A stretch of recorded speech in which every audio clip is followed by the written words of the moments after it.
बिस्मिल्लाहिर्रहमानिर्रहीम। मेरे तमाम दोस्तों को मेरा सलाम जी। तो आज आप लोगों को कहानियों की दुनिया में खुशामदीद।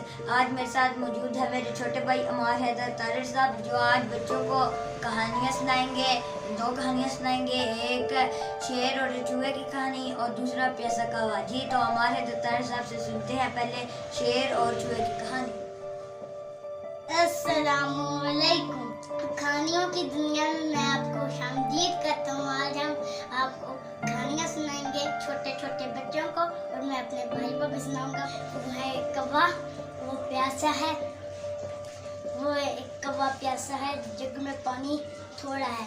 वो कौवा कंकड़ डाल रहा है पानी में, और पानी उस कौवे से ऊपर आ गया है, और उस कौवे में दिया पानी। और यार कौवे की दिमागी कहानी वो है वो कौवा।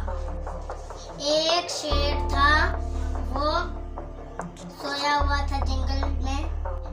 एक दिन उसके ऊपर चूहा पेड़ के ऊपर कूदने लग गया शेर के, और शेर उठ गया, और शेर ने उसकी पूंछल को अपने पंजे से पकड़ लिया, और वो कहता है चूहा मैं तुम्हारी एक दिन मदद करूंगा। वो कहता है तुम इतना छोटे हो, तुम मेरी कैसे मदद करोगे। वो उसको छोड़ देता है। एक दिन की शिकारी आ जाते हैं, शिकारी उसको जाल में फंसाते हैं,